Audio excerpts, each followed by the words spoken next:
اعوذ باللہ من الشیطان الرجیم، بسم اللہ الرحمن الرحیم۔ اب حضرت محمد صلی اللہ علیہ وآلہ وسلم اسرا و معراج سے واپس آ چکے ہیں۔ جو ابو طالب ہے ان کا بھی انتقال ہو چکا ہے، حضرت خدیجہ کا بھی انتقال ہو چکا ہے، اور مکہ کے جو حالات ہیں وہ بالکل بھی آپ کے لیے سازگار نہیں تھے۔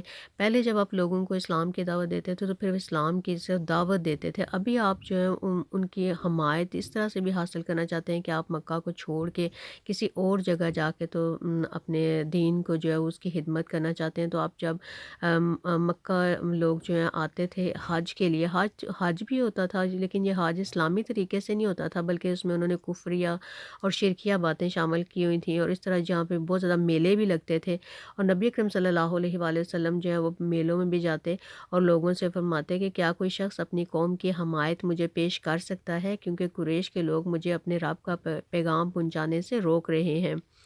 اور نبی کریم صلی اللہ علیہ وسلم مینا کے میدان میں بھی تشریف لے جاتے، لوگوں کے ٹھکانوں پر جاتے اور ان سے فرماتے، لوگوں اللہ تعالیٰ تمہیں حکم دیتا ہے کہ تم صرف اسی کی عبادت کرو اور کسی کو اس کا شریک نہ ٹھہراؤ۔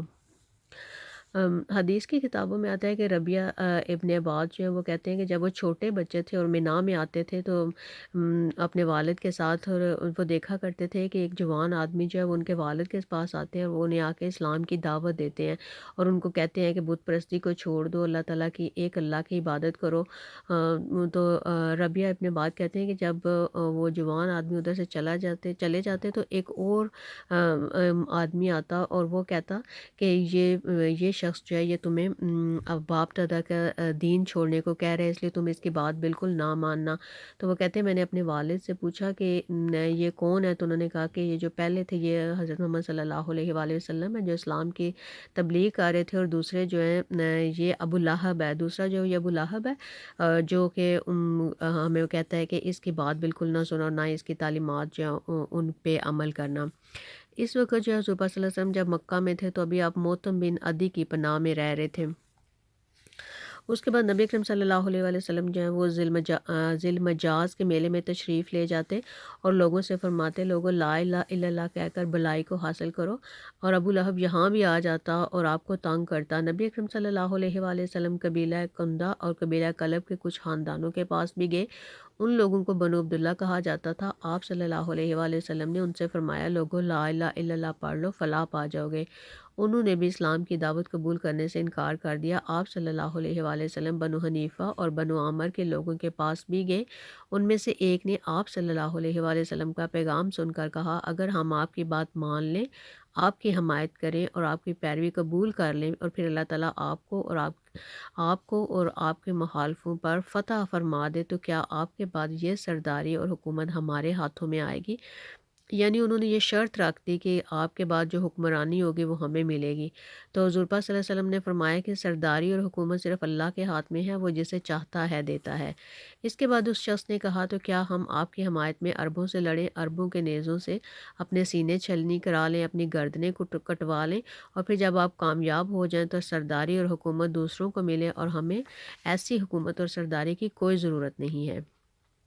اس طرح ان لوگوں نے صاف آپ کی بات ماننے سے انکار کر دیا۔ یہ لوگ اپنے وطن واپس چلے گئے۔ جب یہ وہاں پہ گئے تو ایک بوڑھا شخص تھا وہاں پہ جو کمزور ہونے کی وجہ سے حج کے لیے نہیں جا سکا تھا۔ تو انہوں نے جب جا کے سارے واقعات اس کو بتایا تو اس نے کہا کہ اے بنی عامر، تم سے بہت بڑی غلطی ہوئی ہے، کیا تمہاری اس غلطی کا کوئی علاج ہو سکتا ہے؟ قسم ہے اس ذات کی جس کے قبضے میں میری جان ہے، اسماعیل علیہ السلام کی قوم میں سے جو شخص نبوت کا دعویٰ کر رہا ہے وہ جھوٹا نہیں ہو سکتا، وہ بالکل سچا ہے۔ یہ اور بات ہے کہ اس کی سچائی تمہاری عقل میں نہ آ سکے۔ اس طرح نبی اکرم صلی اللہ علیہ وآلہ وسلم نے بنو عبس، بنو سلیم، بنو غسان، بنو محارب، بنو فزارہ، بنو نذر، بنو مرہ، بنو ازرہ سمیت کئی قبیلوں سے بھی ملے اور ان کو اسلام کی دعوت دی، لیکن سب نے آپ کی بات ماننے سے انکار کر دیا۔ وہ کہتے تھے آپ کا گھرانہ اور آپ کا خاندان آپ کو زیادہ جانتا ہے، اسی لیے انہوں نے آپ کی پیروی نہیں کی۔ ان تمام ناکامیوں کے بعد آخرکار اللہ تعالیٰ نے اپنے دین کو پھیلانے، نبی اکرم صلی اللہ علیہ وآلہ وسلم کا اکرام بلند کرنے اور اپنا وعدہ پورا کرنے کا ارادہ فرمایا۔ آپ صلی اللہ علیہ وآلہ وسلم حج کے دنوں میں گھر سے نکلے۔ وہ رجب کا مہینہ تھا۔ عرب حج سے پہلے مختلف رسموں اور میلوں میں شریک ہونے کے لیے مکہ پہنچا کرتے تھے، چنانچہ اس سال بھی آپ صلی اللہ علیہ وآلہ وسلم مختلف قبیلوں سے ملنے کے لیے نکلے، اور آپ صلی اللہ علیہ وآلہ وسلم جب عقبہ کے مقام پر پہنچے یہ عقبہ ایک گھاٹی کا نام ہے جس جگہ شیطانوں کو کنکریاں ماری جاتی ہیں۔ یہ گھاٹی اسی مقام پر ہے۔ مکہ سے مینا کی طرف جائیں تو یہ مقام بائیں ہاتھ پر آتا ہے۔ اب اس جگہ ایک مسجد ہے۔ وہاں آپ صلی اللہ علیہ وآلہ وسلم کی ملاقات مدینہ کے قبیلے حضرج کی ایک جماعت سے ہوئی۔ اوس اور حضرج مدینہ کے دو مشہور قبیلے تھے۔ یہ اسلام سے پہلے ایک دوسرے کے جانی دشمن تھے۔ یہ بھی دوسرے عربوں کی طرح حج کیا کرتے تھے۔ یہ حضرات تعداد میں کل 6 تھے۔ کچھ روایات میں آتا ہے کہ یہ 8 تھے، کچھ میں آتا ہے کہ 6 تھے۔ آپ صلی اللہ علیہ وآلہ وسلم نے جب انہیں دیکھا تو ان کے قریب تشریف لے گئے اور ان سے کہا کہ میں آپ سے کچھ کہنا چاہتا ہوں۔ وہ بولے ضرور کہیں۔ فرمایا بہتر ہوگا کہ ہم لوگ بیٹھ جائیں۔ پھر آپ صلی اللہ علیہ وآلہ وسلم ان کے پاس بیٹھ کے ان لوگوں نے جب آپ کے چہرہ مبارک کی طرف دیکھا تو وہاں سچائی ہی سچائی اور بلائی ہی بلائی نظر آئی۔ ایسے میں آپ صلی اللہ علیہ وآلہ وسلم نے ارشاد فرمایا میں آپ لوگوں کو اللہ کی دعوت دیتا ہوں، وہ اللہ کا اور میں اللہ کا رسول ہوں۔ یہ سنتے ہی انہوں نے کہا اللہ کی قسم آپ کے بارے میں ہمیں معلوم ہے یہودی ایک نبی کی خبر ہمیں دیتے رہے ہیں اور ہمیں اس سے ڈراتے رہے ہیں، یعنی وہ کہتے رہے ہیں کہ ایک نبی ظاہر ہونے والا ہے اور آپ یقیناً وہی نبی ہیں، کہیں ایسا نہ ہو کہ ہم سے پہلے وہ آپ کی پیروی اختیار کر لیں۔ اصل میں بات یہ تھی کہ جب بھی یہودیوں اور مدینہ کے لوگوں میں کوئی لڑائی جھگڑا ہوتا تو یہودی ان سے کہتے بہت جلد ایک نبی کا ظہور ہونے والا ہے، ان کا زمانہ نزدیک آ چکا ہے، ہم اس نبی کی پیروی کریں گے، ان کے جھنڈے تلے اسی طرح تمہارا قتل عام کریں گے جیسے قوم عاد اور قوم ارم کا ہوا تھا۔ ان کا مطلب تھا کہ ہم تمہیں نیست و نابود کر دیں گے۔ اسی بنا پر مدینہ کے لوگوں کو آپ صلی اللہ علیہ وآلہ وسلم کے ظہور کے بارے میں معلوم تھا اور اسی بنیاد پر انہوں نے فوراً آپ صلی اللہ علیہ وآلہ وسلم کی بات کو مان لیا اور آپ کی تصدیق کی اور مسلمان ہو گئے۔ پے در پہ ناکامیوں کے بعد یہ بہت بڑی کامیابی تھی اور پھر یہ کامیابی تاریخی اعتبار سے بہت بڑی ثابت ہوئی۔ اس بیعت نے تاریخ کے دھارے کو موڑ کر رکھ دیا، گویا اللہ تعالیٰ نے ان کے ذریعے ایک زبردست خیر کا ارادہ فرمایا۔ اسلام قبول کرتے ہی انہوں نے عرض کیا ہم اپنی قوم اوس اور حضرج کو اس حالت میں چھوڑ کر آئے ہیں کہ ان کے درمیان زبردست جنگ جاری ہے، اس لیے اللہ تعالیٰ آپ کے ذریعے ان سب کو ایک کر دے تو یہ بہت اچھی بات ہوگی۔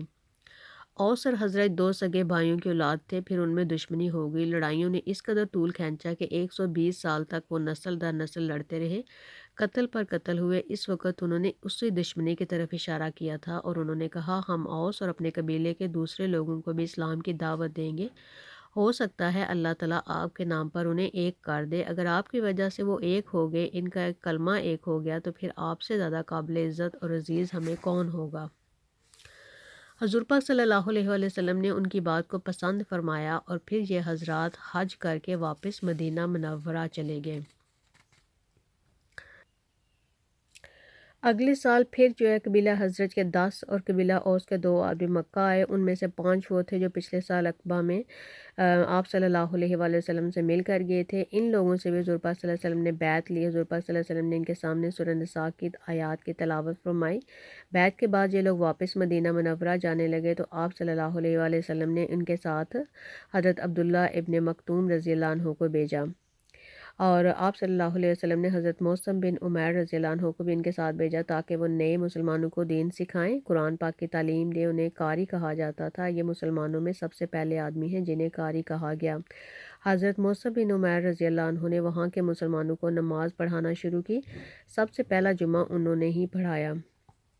حضرت موسم بن عمیر رضی اللہ عنہ نے مدینہ منورہ میں دین کی تبلیغ شروع کر دی اور آپ نے ان سے فرمایا تم میرے جانثار ہو، میرے نقیب ہو۔ ان 12 حضرات میں یہ شامل ہیں۔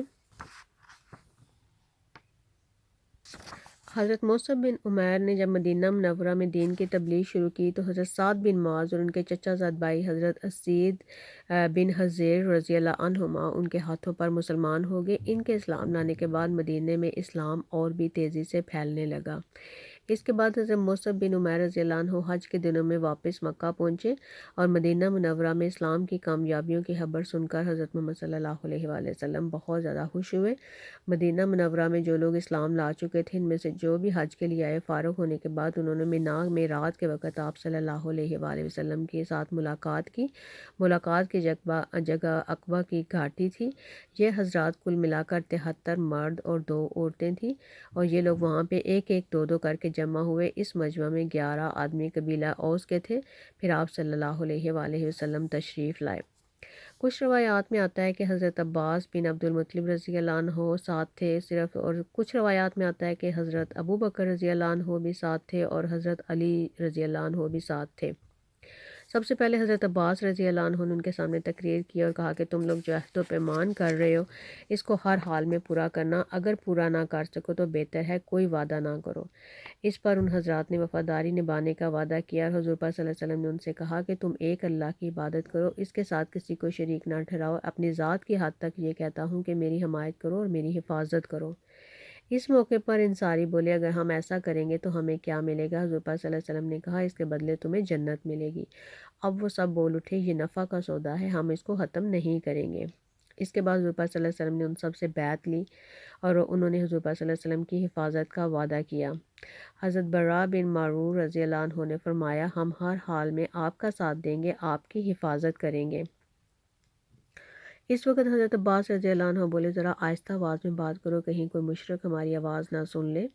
اور اس موقع پر حضرت ابو الحسیم رضی اللہ عنہ نے عرض کیا اللہ کے رسول ہمارے اور یہودیوں کے درمیان کچھ معاہدے ہیں، اب ہم ان کو توڑ رہے ہیں، ایسا تو نہیں ہوگا کہ آپ ہمیں چھوڑ کر مکہ آ جائیں؟